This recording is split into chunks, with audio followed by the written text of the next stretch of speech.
Welcome once again. It's the week one waiver wire. Let's go.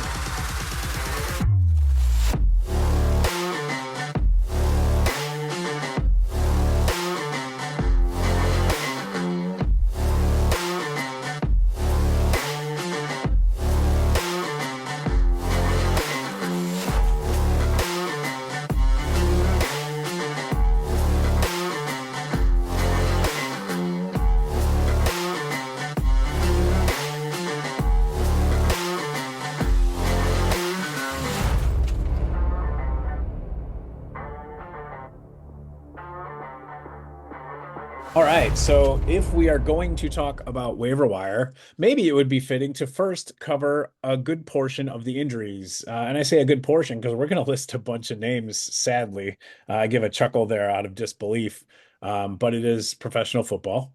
And I'm not even positive they're all the names. I'm not sure, but so I'm just gonna kind of list them out here. This is what I'm looking at, and then Tim can add anything I might miss, or if you have any comments, Tim, on Great.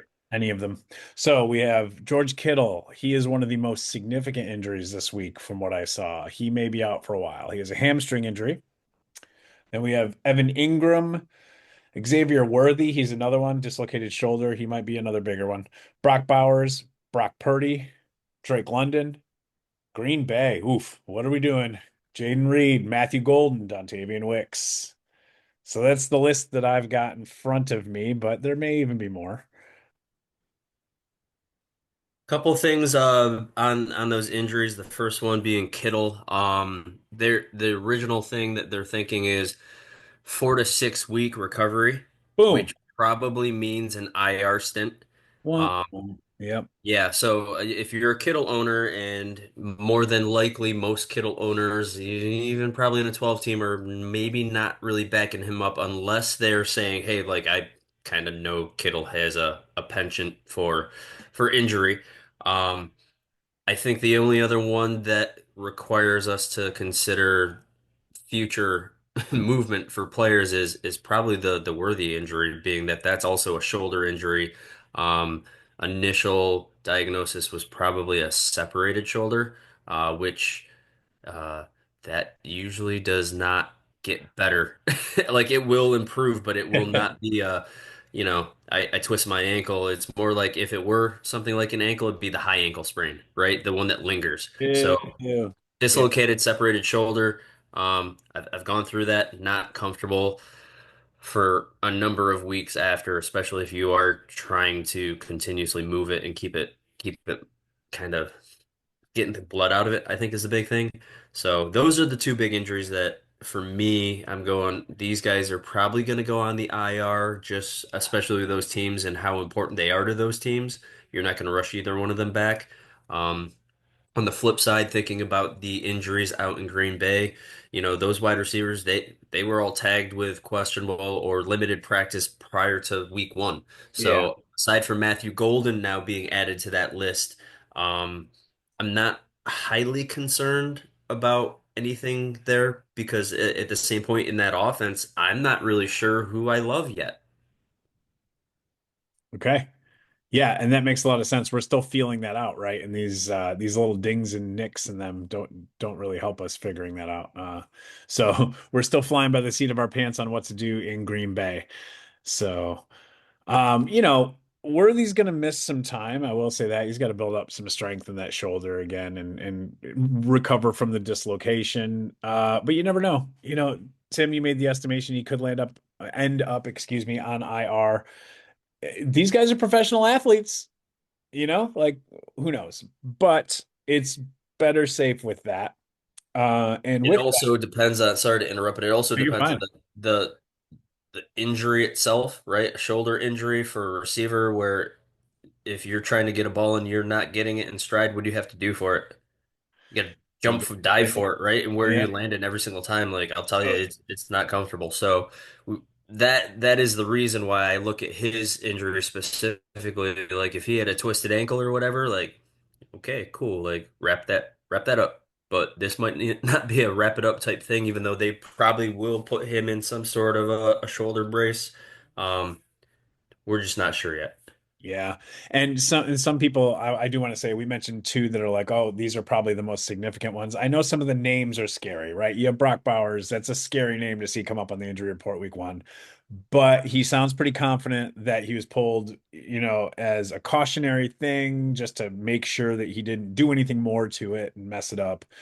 He's talking good about it, real good. And I know that we can't always believe what they say, but that's what we got. It's week one. It's way early. So, while we're talking about this, I think that that's a great time to say, since I just said it's way early, we are not going to overreact to players who we thought would be bad and suddenly blew up, or players who we thought would be good and did not do well. That's very important for everyone out there. Do not freak out over week one.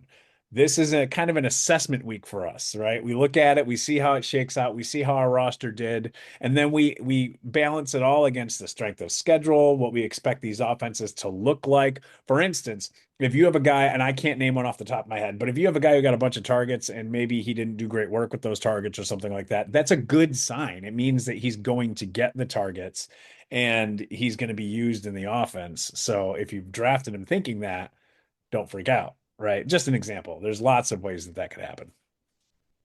Absolutely. And again, just to piggyback off of your sentiment here, we don't want to overreact, but we do want, again, we talked about this prior to even draft season itself.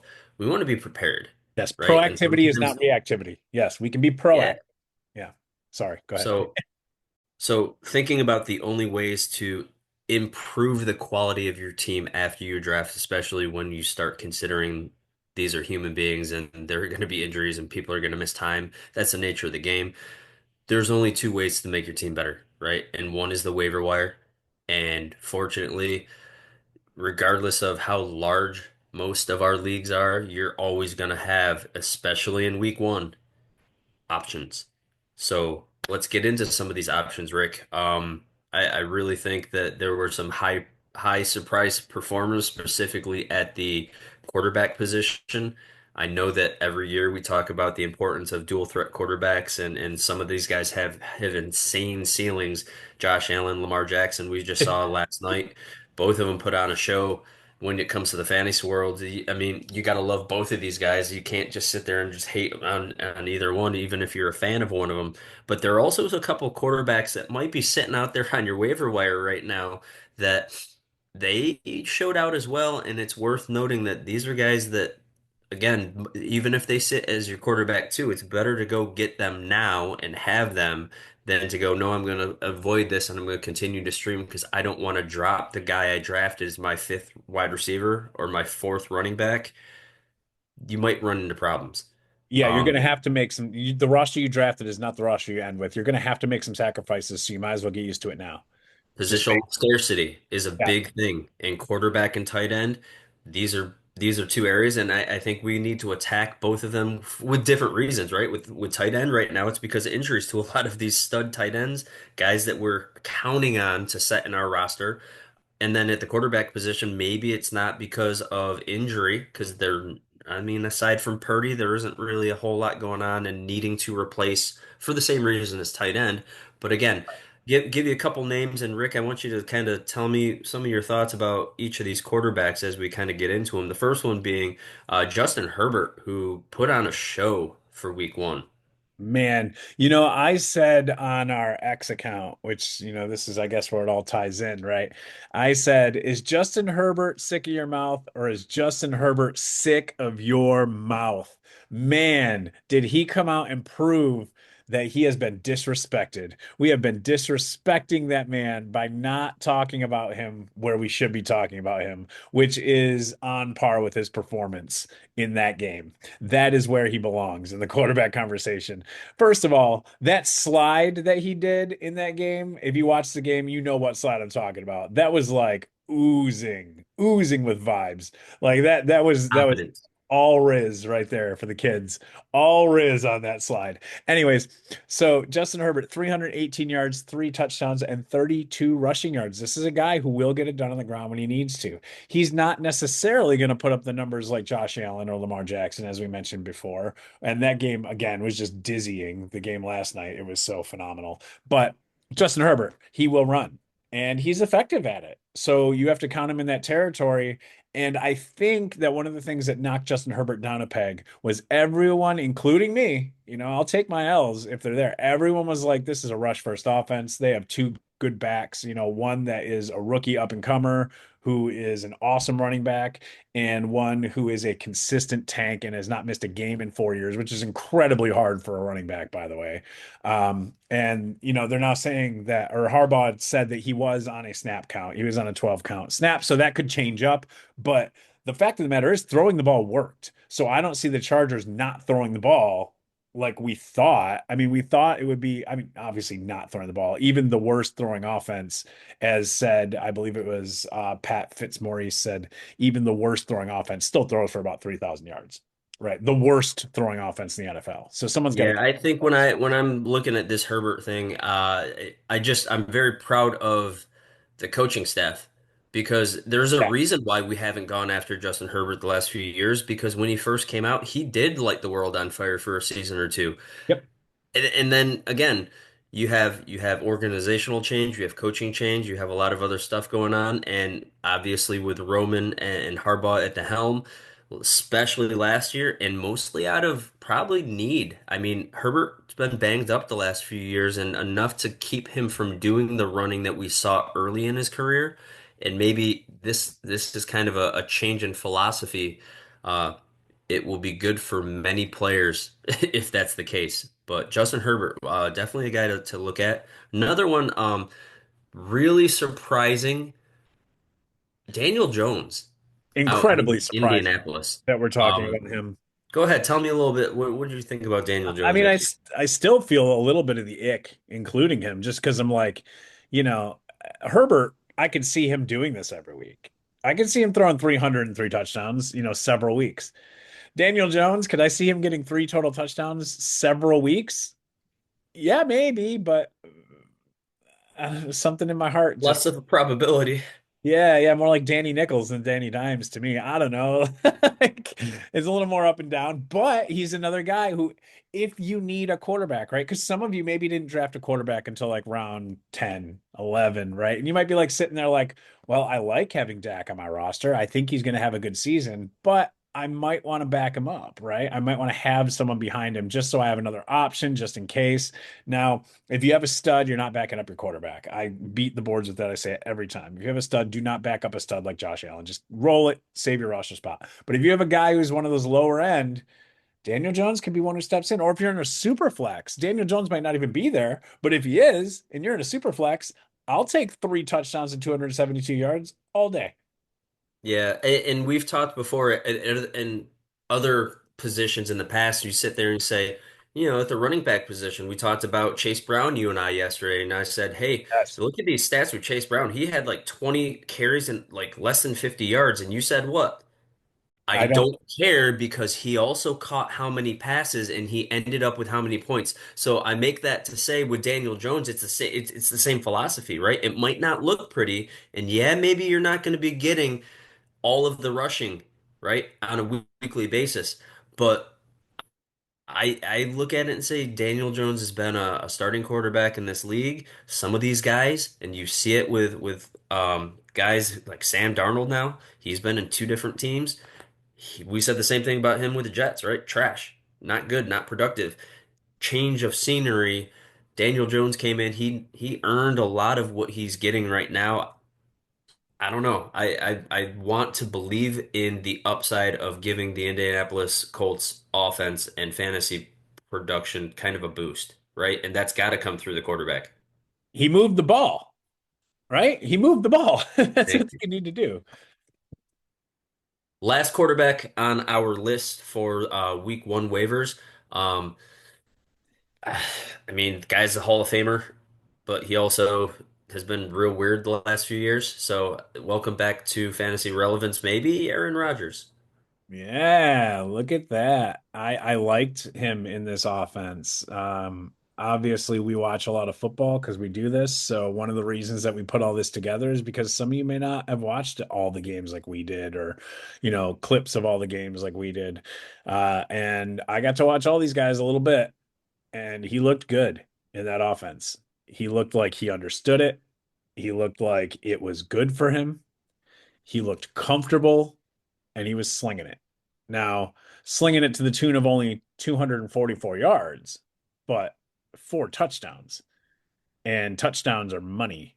So, money in the bank, go and cash it. And Aaron Rodgers is a guy who we were all, again, kind of down on, not just us who like to talk about fantasy football, but everyone who likes to play fantasy football. And that's evidenced in the draft position of Aaron Rodgers. He is Yeah. sitting there in a lot of leagues right now. So, when I say draft position, I mean he went undrafted in a lot of leagues. So, Aaron Rodgers is a guy you can go snap up if you're questioning your quarterback situation right now. Yep. Yep. And again, I think Aaron Aaron Rodgers, I mean, they did not go into, and I read an article about this, they did not go into this game, Pittsburgh, yesterday going, hey, we want Aaron Rodgers to throw the ball 30 to 40 times. It Right. was, hey, this run game is not working the way that we wanted it to, and they just turned to him and he delivered. So we might see again, there's another, just like the Justin Herbert thing, right? You look at these offenses, you look at these schemes, you go a lot of running, coaches want to move the ball on the ground. I mean, this is also a passing league still. So Justin Herbert, Daniel Jones, Aaron Rodgers, all names to consider Yes. possibly for your fantasy football roster. Yes. And, a lot of our league winners will probably come out later in the season. So we're not really talking about those guys right now yet, because while we did have a healthy dose of injuries, there are way more players out there still playing than there are than guys with injuries. So, yeah, let's talk about some running backs. And we had thought maybe running back would be kind of a dead conversation. We wouldn't have a whole lot to talk about. And honestly, we don't have a whole lot to talk about at running back. Our running back stayed healthy this week, and I think that that is a blessing. Any week we get through a week with all healthy running backs, I like to see it because we know historically over the season they are more likely to go down. But we did, however, have major news just break today that changes the running back landscape in one town, and that town is Jacksonville. Well, two towns if you count Philly, but what that did was change a handcuff situation. So we'll briefly touch upon that right now and say, so because Bigsby was traded to the Philadelphia Eagles, I believe he is now the logical handcuff to Saquon Barkley. Tim, do you agree with that? Yeah, what this tells me is that probably Shipley has an injury that will be significantly costing some time, and they just want to make sure that they have someone who they trust to back up Barkley. This is not really a needle mover. It's just if you're a Barkley owner and you had Shipley, you might want to flip up. Yep. Yep. So the bigger news is over in Jacksonville because the departure of Bigsby in this trade means that Bashal Tutin is the guy who is more than likely to step into that two role behind Travis Etienne, who, if you are an Etienne owner, you are a happy guy right now, or lady. You are a happy man or woman if you drafted Travis because he showed out and they decided that they were going to send a running back away immediately. But that means that a space opens up for Tootin, and Tootin is going to step into that spot, and he may be out there available because we weren't really sure what was going to happen there. So if he is, give him a look. Yeah, I'm still not really sure what's going on in Jacksonville. I think we're all surprised because the news and the concept all offseason was if we were going to lose one of those running backs out of that committee, it was going to be ETN. Sounds like they're going to hold on to him for the rest of his contract, which I can't remember how much that time that is, but it is surprising that Bigsby, who did show pretty well last season overall. Maybe not as a pass catcher for fantasy football purposes, but in terms of his yards per carry, in terms of his running style, I thought that they were very happy with him. It looks like Bashal Tutin is going to be a guy who's maybe a little bit more flexible in terms of how you can use him. So again, another handcuff opportunity, maybe some standalone value, more like a Ray Davis situation in Jacksonville. But again, another name to look at now. Sure. Yeah. And since we have Travis Etienne there, there's a possibility that that Tootin takes some of the load off Etienne because Etienne is not a guy who's going to be, a bell cow all game rusher. He's going to be awesome when he's out there, apparently. And there were some people who were questioning that even going into this year, like Tim said. But I was one of them. yeah, So. Tim was one of them. Yeah, and like I said, we're all wrong sometimes, right? So, we Wrong were for 1 week. we were wrong for 1 week. That's exactly what I was just about to say. Wrong for 1 week. I wasn't as low as Tim, but I was questioning it. I was questioning it for sure.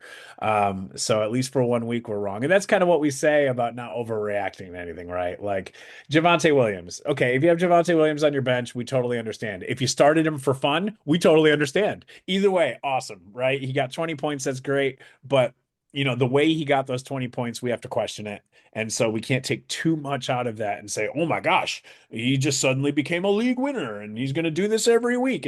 We don't know that. Let's just Yeah, look at some 20 consistency. fantasy points, and 12 of those fantasy points come from like what touchdown rushes from Correct. 3 yards and in. So Correct. that's not gonna happen on a game-to-game basis. So Right. again, great start to his season, great start for the Cowboys to Yeah. have some sort of rushing, uh, but not much of a needle mover for me right now. Yeah, and I'm flying, on the seat of my pants on this. At least one, but I think both those touchdowns came off penalties, if I'm not mistaken, that moved them up. So that also, it wasn't like the offense got up there and then they stalled. It was like they were, in the red zone or a little further out, and then a penalty moved them up and then they slammed it in. So I think that happened on both of them, if I'm not mistaken. So let's move on to other running back situations. Dylan Sampson. Dylan Sampson's an interesting one, but he's one worth looking at.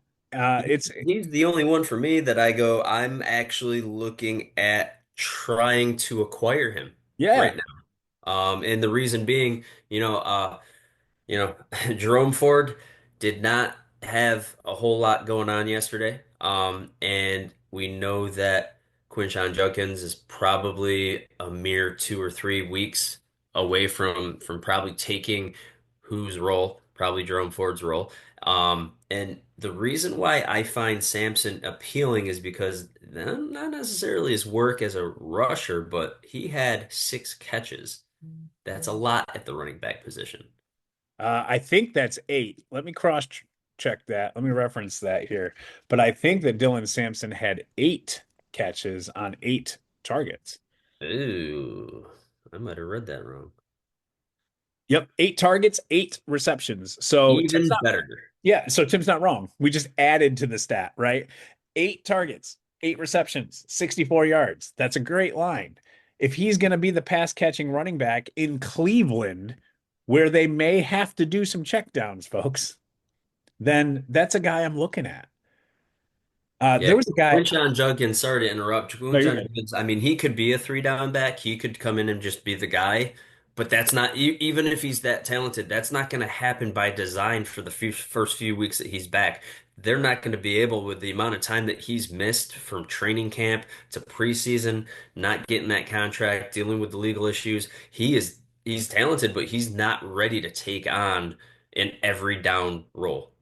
Yeah, there was someone. It was 2 or 3 years ago, and I hate that I can't name drop because I really want to drop the name here. But where who I picked him up because he was getting 1 yard passes over and over and over and over again. I can't remember if he was a Jacksonville Jaguar or a Tennessee Titan. I think it was one of those teams. And he kept getting all these passes for like 1 or 2 yards. But every reception, because I play in a PPR league, was worth a point. So he was still getting over 10 points each week, even though he was doing nothing with these catches. Could be the Daniel Jones rule, right? Right? Yeah, yeah. So that's a lot about Dylan Sampson. If he becomes the pass catching back there, that's something to look at. The last one, he didn't do anything exciting this week. The last one's Kendre Miller, and I bring him up as kind of a point of pride for me because I called him out a long, long time ago over the summer and said I think that they're actually serious about committing him as the RB2 behind Kamara, and that's turns out to be what they're doing. He's getting on the field. And the only thing, like I said in my video of my Scott Fishbowl draft, that he's ever done wrong is be hurt. He's a great back and he can catch passes. And now he's getting the field. He's seeing the field. So he only had 5 carries, but he's going to be the backup in New Orleans. He's a guy to put on the watch list, if not pick up if you have a roster spot, just to keep him there and stash him in case something happens. Because Kamara is another back who he's explosive, he's shifty, and he can maybe, run into some problems because of that. You can run into some injury issues down the line. Hopefully not. We don't hope for that, but again, we prepare. So, Well, and again, the difference between this year and last year, two big ones that I look at from a stats point of view, the injury component, but also like now you're looking at an age 30 season for Alvin Kamara. So, you know, going to be 30 years old if your name is not Derrick Henry, usually you're not much longer for a lead back role at least, right? And right. so Yeah. I would look at it kind of the same way as what we would look at kind of a CMC injury type thing. Like if you can find the roster space as an Alvin Kamara owner specifically, Right. Yeah. this We're might really be talking one of about. those situations where you go, I'm going to handcuff because I see the potential. We are going to, absent a limited fab budget, we are going to churn our bench. We're going to churn it. And even if we have a fab budget, we're going to churn some guys out. We're going to use that budget, right? So I'm not going to tell you how much money to put on some of these guys because honestly, a lot of these guys are zero bids. If you're in a fab, we're not talking about like putting like serious fab budget on these guys or anything like that yet because there's just no need. But there are some guys coming up who you may want to spend some fab budget on if you have a fab league. And those names are wide receiver names, I think. So there are some guys there. So we're going to start here. And since we talked about Justin Herbert, we're going to talk about some of his targets. Let's talk about Keenan Allen. Welcome back, Mr. Allen, to Los Angeles and the Chargers. So, He missed it. He missed being there, I think. I yeah, mean, yeah, he had a great statistical year in Chicago. We always said, you got DJ Moore there, and then you had Rome Odunze, who they drafted last year, and you go, hey, Keenan Allen was the old wily vet, but he put up some numbers. He can still move, and I don't think that right. changed from one year to the next. And now you're back with a quarterback who you've spent plenty of plenty of off seasons with already, so you didn't really need a whole lot of time this year to speak of. Coming right back, doing the same thing that he was doing 3, 4 years ago. Yeah, and when he was signed, it was before a lot of big drafts. It was before the big draft weekend. He was signed in LA, so he may be gone. We're gonna say that, like someone probably took a shot at him and drafted him, but he might be there. So look for his name and see. And so we look for certain things with these guys that tell us it could be a thing versus it was not a thing. And one of the things that we look at is targets. He got 10 targets. If you're giving a receiver double digit targets, I'm listening. I'm paying attention and I like it. So 10 targets, 7 receptions, and a touchdown. We know he has history with Herbert. We know they're BFFs. So I expect that train to keep rolling. I mean, it wasn't like Lad McConkey wasn't on the field, folks. I hate to say this to the Lad McConkey owners, but Lad McConkey was on the field, folks. It wasn't like he wasn't out there. So Keenan Allen still got 10 targets. And the next guy who we're going to talk about was kind of a surprise who may be He coming will out. definitely be on the waiver wire in a lot of leagues, to He be will honest. definitely be because of the stigma that follows him, because of the drops earlier in his career, and that is Quentin Johnston, the guy who constantly gets joked for dropping balls, had a 2 touchdown game on 5 receptions and 7 targets. So, will he do this every week? No, he is not going to have that many touchdowns on the season. He's not going to have 2 touchdowns a week, but it's hard to ignore that performance. And if you watched the game and it was a game that was on prime time where everyone could just watch it and not watch any other games, then you saw that he was part of that game plan that Herbert was looking at him at times for these passes. Yeah, I mean, is this truly the same guy that we've seen over the last couple of years? I still don't know, right? Because we've talked about his lack of concentration in the past, his imprecise route running that he's had, but Yeah. numbers are numbers, and I don't care how you end up getting them. 5 out of 7.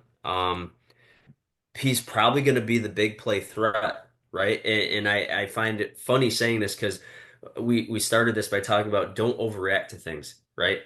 But I also, for someone, because I'm kind of a resistor, I'm a Johnston resistor. I will be saying that probably still now. I'm probably not gonna get him, but if I can say what is a large reason why someone who might be interested in him would want to go after him, I think he's gonna have a whole lot more one-on-one opportunities as a big play threat than he's had ever because you got McConkey and you got Allen. And those guys don't they're not gonna they're not gonna spread the field like he is, right? Right. They're gonna kind of be the shifty short to intermediate up to maybe 15, 16, 18 yard routes, but they're not going to be getting you that 40-point splash play. And apparently he's catching the ball now. So Right. someone to look at. Yeah. And I'm only going to say this one more time, but it does deserve repeating that week one is not going to give us a lot of our guys that we're crazy excited about because most of our roster is still healthy. When we've got guys dropping more frequently and for longer periods of time or tiring out as is bound to happen, then we're going to have these guys we're really excited about later on and talking about. Right now, we're just talking about guys that you want to look at and you want to pay attention to and respond to their production without overreacting. And if you have a guy who's sitting there who's your wide receiver six and you'd rather have Quentin Johnston, do it. Right? That's the thing is make your roster better. No matter what that means, make it better. But we're not going to drop someone who we have high hopes for him just because he had two touchdowns this week. So Correct. Calvin Austin is a target for one of the other quarterbacks we talked about. So let's go over to him. Yeah, So I'm more excited about Calvin Austin than Quentin Johnson, to be honest. And this is kind of one of those under the radar, low key, interesting names. I think all offseason, Rick, you and I have been kind of talking about Pittsburgh and being a rushing by design franchise and then going and spending the money to go get DK Metcalf, being able to sit there and say we're going to release George Pickens for a while we were thinking that we were going to have both those guys. And then the conversation was like, okay, so they're going to throw 400 times to DK Metcalf and maybe Jonnu Smith, who they went out and got. But there was not a whole lot of talk about what they were doing with that wide receiver room. And I think right now you kind of see, again, I don't know if the passing volume is going to be there on a weekly basis in Pittsburgh, but if we could get 70% of last week on a weekly basis on that throwing, you're gonna want to have some fab looking at Kelvin Austin because he is the clear number two there. yes.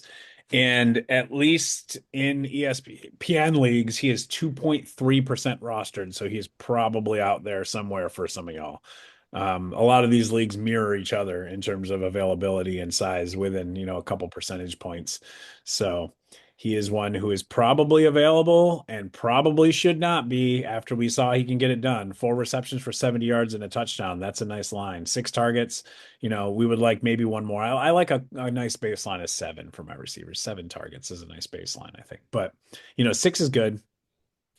Four receptions is not great, but I mean, you do it on. Maximizing your opportunity, I was your going to yards say per yes, reception is huge. yes. You do it on a percentage basis against his targets, and it's fine because it's 4 for 6, and then you add 70 yards and a touchdown on those four, and he was effective with. You're averaging 17 and a half yards per catch. So there you have it. That is way above league average. Yeah, and odds are these days DK is not really your deep guy for Rodgers. DK is going to be your across the middle guy for a lot of his routes. He will take some deep, I'm sure, but he's going to be um, available for Rodgers often across the middle, I think. Um, and then, so moving on from Calvin Austin, the next guy we want to talk about before we get to who I consider the big dog of this list, we're going to talk about Wan'Dale Robinson over there in New York. What an interesting name, Wan'Dale Robinson. You're like, who? Who's in New York? Yeah, Wan'Dale Robinson's still in New York. He's been there for a while, and he had 8 targets, which meets that threshold of 7. 6 receptions for 55 yards. So if you're in a PPR league, he was not a bad little play. Nice little 11.5 points. This is what you're getting from Wandale. I mean, this is not any different than last year, regardless of who's throwing the ball. In fact, I think the intriguing thing for me considering Wandale is if and when Jackson Dart starts to take over, because I think Russ is cooked. Yeah. That was not a good showing, and I didn't get to watch as much football as you or probably most of our listeners yesterday. But what I can tell you is they can do better. So, Yes. Wandale Robinson, he's your trash man. right? He's the guy who is going to get you probably not that ceiling on a weekly basis, but because of PPR glory, Yep. he's going to catch almost everything that comes his way. His catch rate is very, very high, and he's going to churn out medial yardage. That's what he does. It hasn't changed for the last 2 years. Now, we can hope that maybe his yards per reception will grow into the double digits, but I mean, even if they don't, if he gets 8 targets and he's getting 6 for 50, your baseline, even without a touchdown, is going to be over 11 points. Nothing nothing that's gonna break the bank one way or the other, but it might save a week for you when you're considering injuries and underperformance. Yeah. And this is just a truism, right? This is a football truism, and it plays well for fantasy football. What do teams do when they're down by more than one score and it's the second half? The answer is not run. Yes, correct. So the answer in the positive would be throw. They throw the football. New York is going to be throwing a ton. And unless they want Malik Neighbors to die this year, that was just a joke, everyone. No one wants him to die this year. But honestly, there were times last year where I was watching him. There was this primetime game he was in where he got like, I don't know, 15 targets or whatever. But on a couple of those, they were like murder balls. Like he was just getting killed. And I literally said to someone I was watching the game with, they're going to kill this man by giving him the ball. Like they're just going to kill him because they kept throwing to him. And it kept working though. So they were going to keep throwing to him. He kept catching it, but he kept getting a hit. And taking that many hits in a game with your star receiver, just getting rocked all game. It's not a good look. So they're going to have to spread it around a little bit. Yeah, you think they might have learned after last year because I recall one time when he had to lay out vertically and he got absolutely just pancaked into the ground and he missed the game. So Yeah.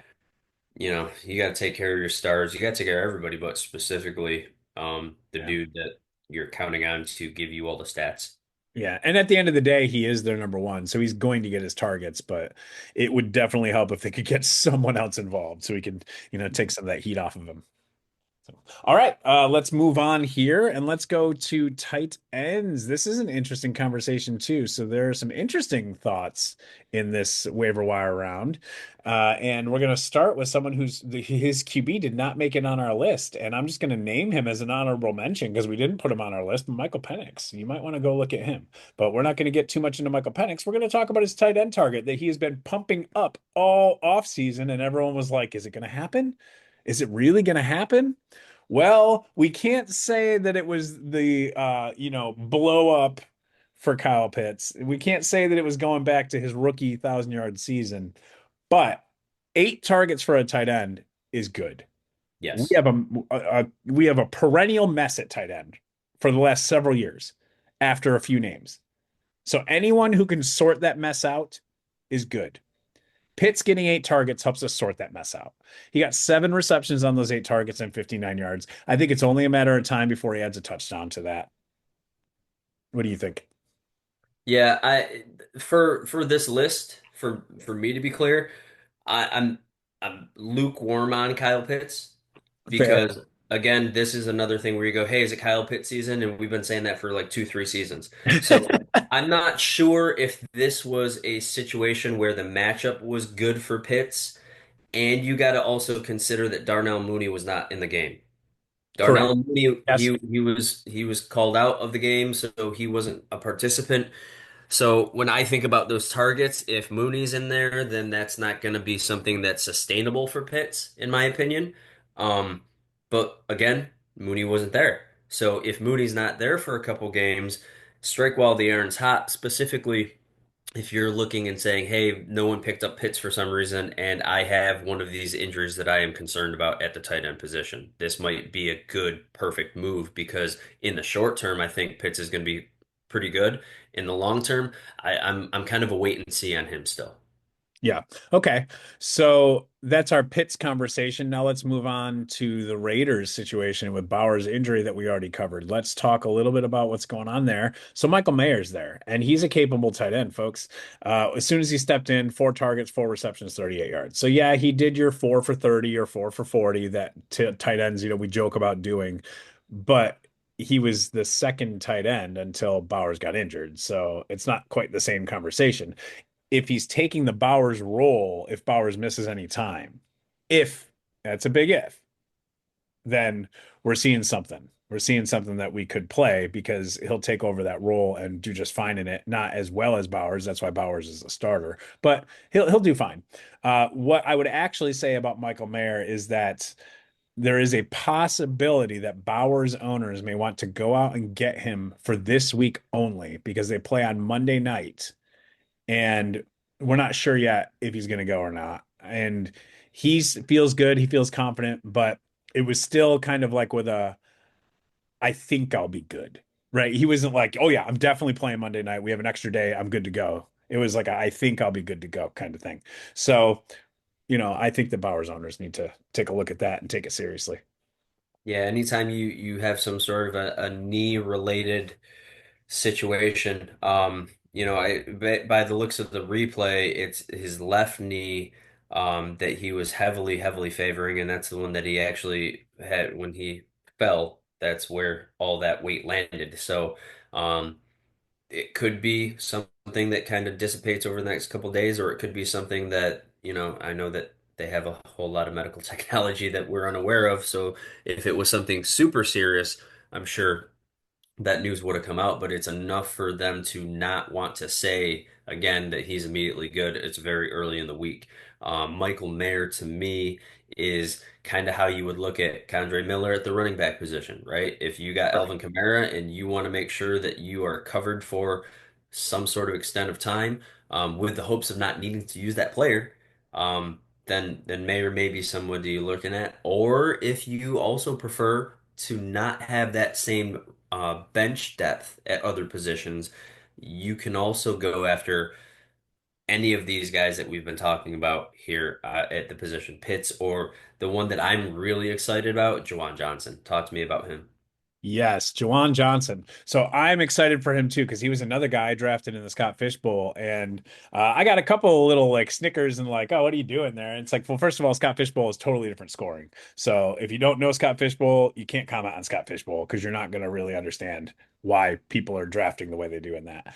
But also, I saw him and said, this is a New Orleans team that has questions at quarterback, has a wide receiver one who is one concussion away, unfortunately, from being out and on the couch, and Rashid Shaheed, essentially.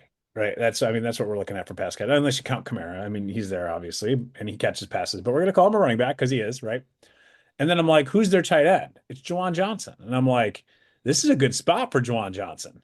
That's all I could think. I was like, we have that injury to Taysom Hill. He's not playing right now. So Juwan Johnson's the guy. And he comes out week 1 and gets 11 targets. That is insanity for a tight end. 11 targets, 8 receptions, 76 yards. That's wide receiver status for sure. Yeah. And I don't think that that stops. My projection is that that does not stop. So until Taysom Hill is out there and at full speed again, Juwan Johnson is your tight end. And Taysom Hill, I mean, yeah, the Swiss Army knife. I mean, that doesn't mean that he's going to be playing tight end still, right? So by positional tag, yeah, but I mean that position is Johnson's, and for the future here, I think that's he's the only guy at pass catcher at that position that I would trust, and I think the quarterback feels the same way clearly. Right.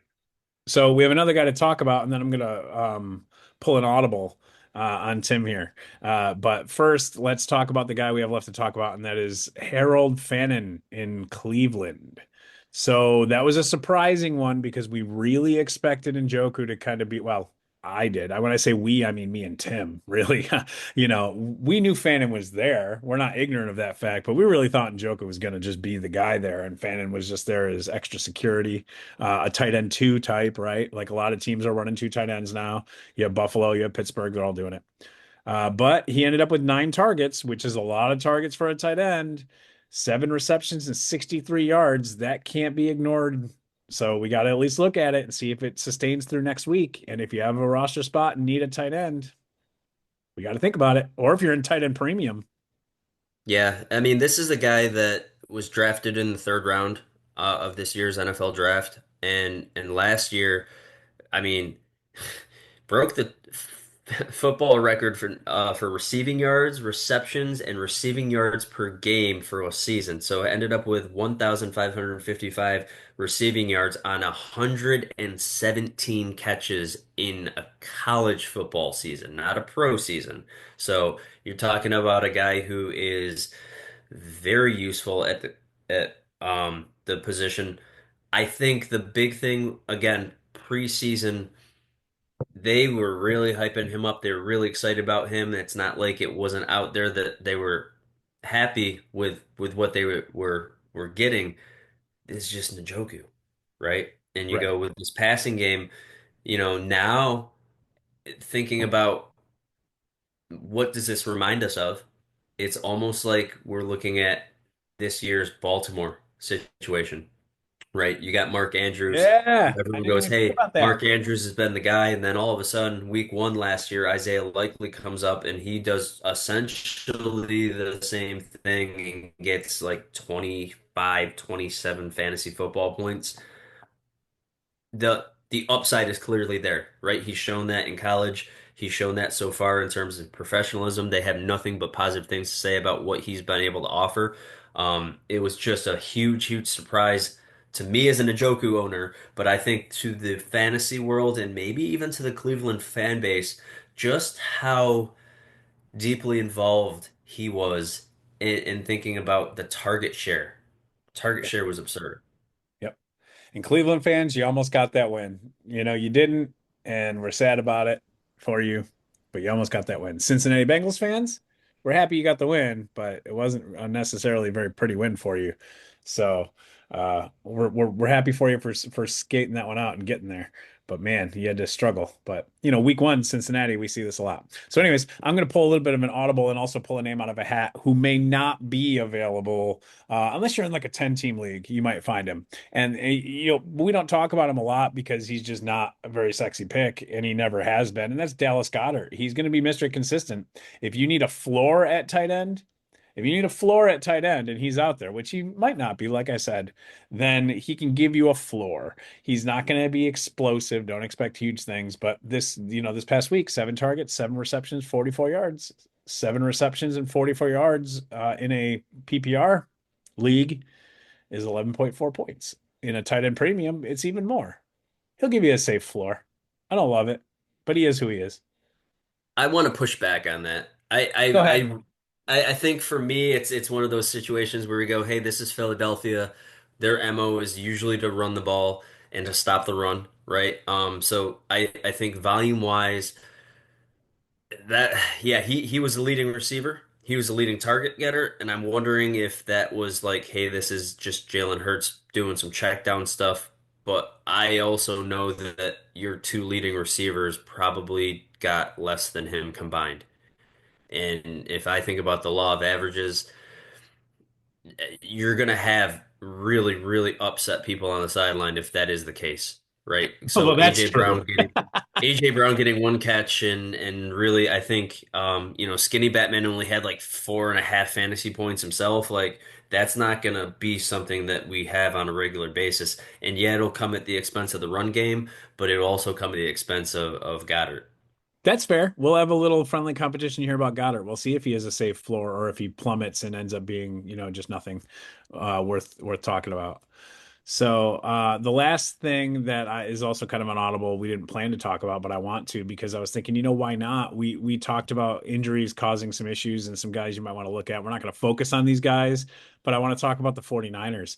Juwan Jennings is questionable. Demarcus Robinson is still suspended. Trent Taylor is on IR. Brandon Ayuk is out. Jordan Watkins is out.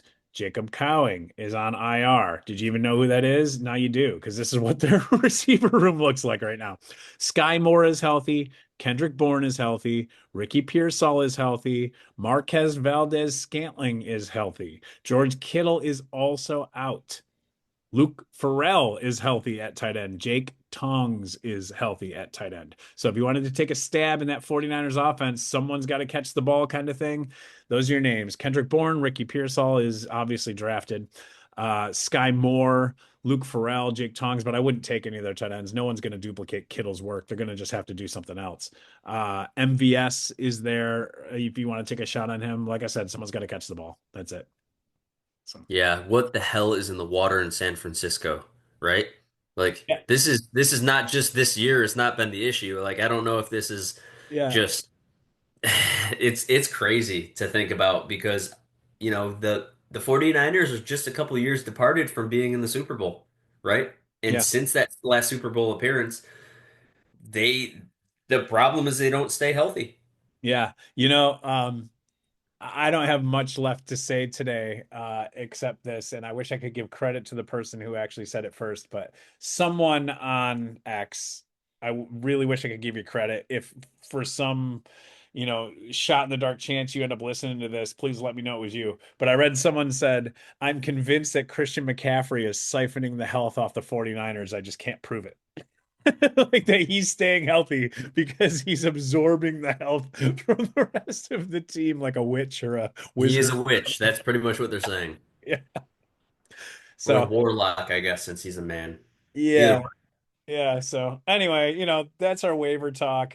Tim, do you have anything else to say before we hit the road? No, I just, as a fantasy football player myself and thinking about week one, again, don't try not to overact too much to one week of football. Understand that you've hopefully prepared and built a team that is able to consistently produce enough so that you cannot have to work a waiver wire on a weekly basis, Right. but have that flexibility to say, you know, if I think that there's someone who's on the waiver wire who has potential to have, even if it's for bye week replacement, it depends on what you need on your team. But if it's bye week replacement or it's, oh man, I just lost three starters and it's only week two, you might have to start dipping into a few different waiver wire positions where I'm going to move some guys off my bench. And even though I just drafted those guys and part of me likes it and maybe they're higher owned on the system that I'm looking at, you can't just say, hey, I'm going to stick with the guy that I drafted if that's not someone who you can put in and plug and play. Sometimes it's almost like daily fantasy football where you have to look at, hey, how am I going to win just this week? Right? Because you can start 0-1, but you get to 0-3, 0-4 in a fantasy football season when you start playoffs mostly in what, week 15? Yeah, You you only have 14 weeks. So mathematically, this is the time to stay active. So I know you just had your draft. I know that some of you are celebrating that you had a huge first week victory. Congratulations. Even if you did win, you might have some injuries. You might have a guy on your bench that you said, "Ooh, well that late flyer didn't pan out." Get rid of him. right. Find someone of value. And at the same time, if you didn't win, you're not going to go out and drop Brian Thomas, right? Or something crazy like that. Like don't listen to this if you are. Trade those players later if you need to. Do not get Right. rid of them. Yeah, don't listen to any of us who talk about waivers publicly and share information. Don't listen to any of us and say, "Oh my gosh, I got to go out and get that guy because these four shows or podcasts mentioned him and they all said the same thing." We're not telling you to do that. Don't drop quality players for these guys that we mentioned. This is if you need it. And if you want the depth and if you have a guy you can drop and pick one of these guys up, do it, right? Especially when we're talking about some of these guys, Hollywood Brown, that I think is he's got to be on rosters. right now. Like he's a guy, like if someone has space, you got to get him. Guys like that. Like there's a couple guys we talked about that are like that. Anyway, we are One belaboring more the thing, point. Rick, if you don't mind, just I another don't. another point to make here. For those of you who might have someone like Xavier Worthy or like probably a George Kittle, I know that waivers are gonna hit Tuesday night, right? So tomorrow night it's coming. Pay close attention today to certain situations where if you know that there's a player who's gonna be on IR, rather than have to flip and get rid of a player, most leagues have an IR position for Yes. your roster where you don't have to get rid of the player. So for instance, even for suspended players like Rashee Sometimes. Rice, right? In certain leagues, you can Yeah. move them into that slot, hold on to them until they're available in real life and not have to lose a player in order to get more players onto your roster. All right, we are actually going to let you go. This is us signing off. We are Points Per Reflection. I am Rick Barry. He is Tim DeCook. Take care. Have a great night.